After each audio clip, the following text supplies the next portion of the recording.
Hello everyone, मैं विकास त्रिपाठी अभियान IAS academy में आपका स्वागत करता हूं। दृश्यकला संबंधित मैंने पिछले कई वीडियो में आधुनिक चित्रकारों के बारे में डिस्कस किया, जिसमें राजन वी वर्मा, नंदलाल बोस और देव प्रसाद राय चौधरी, राम किंकर पे तमाम ऐसे चित्रकार और मूर्तिकार थे। और उसी आज कड़ी में मैं एक अन्य चित्रकार, एक अन्य कलाकार के बारे में लेके आया हूँ, जिनका नाम है अशोक कुमार हालदार। इनका जीवन जान लेते हैं। सबसे पहले 1890 में आप चूड़ासाको पश्चिम बंगाल में जो टैगोर घराना था, आप उसमें जन्म लिए। और एक कला जीवन की या फिर कला के प्रति जो योगदान है उसकी बात करें तो कुशल चित्रकार तो ये थे ही, कल्पनाशील चित्रकार थे, भावात्मक चित्रकार थे, गीतात्मक चित्रकार थे। और इसके अतिरिक्त ये शिल्पकार थे, कला समीक्षक भी रहे हैं, लेखक तो ये थे ही, और अन्य संगीत और अन्य तमाम ऐसे कलात्मक विद्याओं में ये पारंगत थे। कला शिक्षा, प्रारंभिक कला शिक्षा जो थी government school of art and craft Kolkata में आपने वहाँ पे ग्रहण किया, और अब 15 वर्ष की आयु में आपने वहाँ एडमिशन लिया। और एक जो ग्रामीण पटचित्र था, तो बचपन से ही ये ग्रामीण पटचित्र अशोक कुमार हालदार को प्रभावित किया।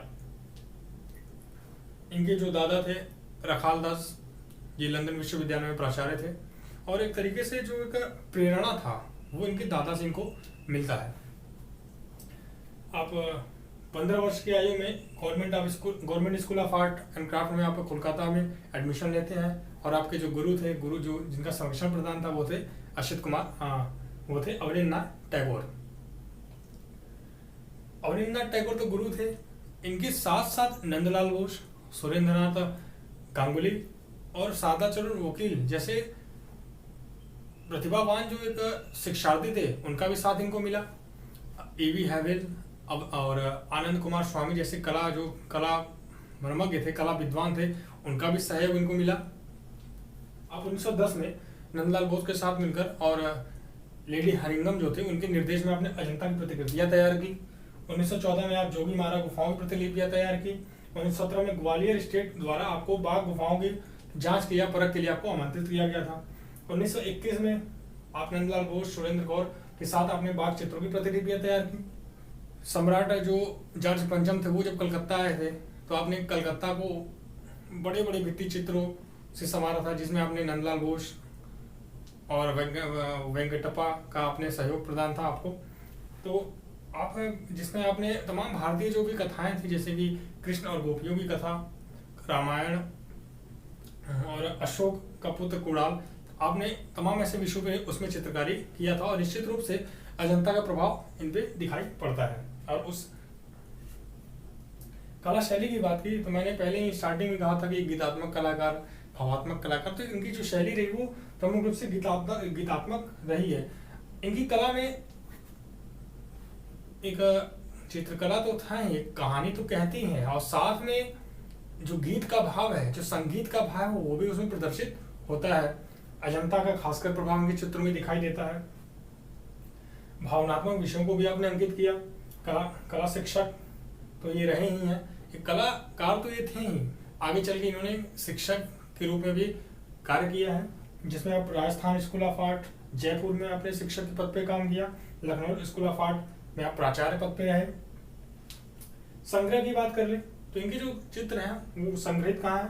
इलाहाबाद म्यूनिसिपल म्यूजियम के हालदार भवन में आपके चित्र सुरक्षित हैं। Boston museum, Victorian Albert museum London में सुरक्षित है। इंडियन म्यूजियम कोलकाता और श्री क्षेत्रालय जो कि केरला में उसमें सुरक्षित है। और इसके अतिरिक्त अन्य व्यक्तिगत जो भी संग्रहालय है उसमें सुरक्षित है।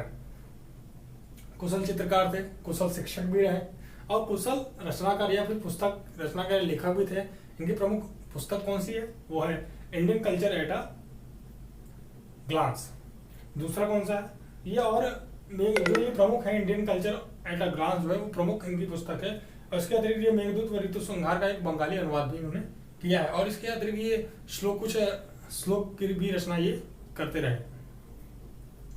प्रमुख चित्र की बात कर ले हम, जो कि एक परीक्षा की दृष्टि से बहुत ही महत्वपूर्ण हो जाता है, जिसमें ध्रुव है, नित्यांगना है, यशोदा माँ है, चंद्रमा और कमल है, अकबर एक निर्माणकार है, झरने की आत्मा है, ऋतुओं का नृत्य है, चैतन्य और डाकू है, संथाल लोक नृत्य है, रासलीला है, नववधु है, द फ्लेम ऑफ म्यूजिक है, मेघदूत है, सब अस्तित्व, रामायण, अल्लड़ एवं वसंत Vilas, Ashok Putra Kular, the spirit of storm, ये प्रमुख कुछ कृतियां इनकी हैं। इनके चित्रों में दर्शन किसका होता है? सबसे पहले तो मैं बात कर लूंगा दर्शन में कि जो लोक जीवन, जो ग्रामीण परिवेश है, क्योंकि ग्रामीण, जो मैंने कहा कि ग्रामीण दृश्यों के साथ साथ संगीत, संथाल व लोक नृत्य का भी अंकन किया जाता है। वो ग्रामीण दृश्य क्या है? उसमें सबसे प्रमुख रूप से आप बालक बालिकाओं और ग्रामीण जीवन की जो महिलाएं हैं आसपास के क्षेत्र में, बंगाल में जो थी, उनका आपने बहुत ही सुंदर अंकन किया। और निश्चित रूप से आपके जो कला का वातावरण है उसमें अजंता का प्रभाव दिखाई पड़ता है। उसके साथ साथ आपने संथाल और तमाम जो भी संगीत, उनके संगीत और लोक नृत्य का भी अंकन किया है, जिसमें मैंने उदाहरण दिया कि संथाल लोक नृत्य है। ठीक, और आपने ऐतिहासिक घटनाओं से संबंधित प्रमुख 30 जो है चित्र बनाए, और जिसको आगे कुछ समय बाद उत्तर प्रदेश सरकार ने उसको प्रकाशित किया। और जो एक भारतीय कला शैली रही है, जैसे मैं अजंता की बात कर लूँ या फिर बाघ की बात कर लूँ, तो वो उसका प्रभाव तो इनके चित्रों में दिखाई पड़ता ही है। पर साथ ही साथ क्या मैं ये कहूँ कि जो देशी कला शैली है, जो देशी कला का प्रभाव है, वो तो दिखाई देता ही है, उसके साथ साथ विदेशी कला को भी इन्होंने अपने चित्रण में एक तरीके से स्थान प्रदान किया है। चित्रकार के साथ साथ अशोक कुमार हल्दार मूर्तिकार भी रहे हैं या शिल्पकार भी रहे हैं, जिसमें इन्होंने तमाम प्रस्तर हो गया, धातु हो गया, लकड़ी हो गया, ऐसे माध्यम इन्होंने काम किया है। आपने रविन्द्रनाथ टैगोर का एक पोर्ट्रेट किया, जिसको देखकर रविन्द्रनाथ टैगोर जी ने आपकी बहुत प्रशंसा की। इन्होंने एक विशेष प्रकार से लकड़ी पे रचना की, जिसे लेसिट कहा जाता है। और ये तमाम जो इनकी कला शैली रही है या फिर कला, जो भी इनकी कला की विशेषताएं रही है, उनका माध्यम रहा है। और उसके अलावा इनकी जो प्रमुख रचनाएं रही हैं, पुस्तक, इन लेखक तो थे ही और इनकी पुस्तक है, तो ये एक जीवन परिचय रहा कला के क्षेत्र में अशोक कुमार हल्दार जी का, जिसमें इनकी कला शिक्षा, कला गुरु, कला शैली, कला का माध्यम, रचनाओं का वर्णन मैंने किया। और आगे अन्य वीडियो लेके आएंगे। तब तक के लिए धन्यवाद, और आप चैनल को लाइक करें, सब्सक्राइब करें और शेयर करें।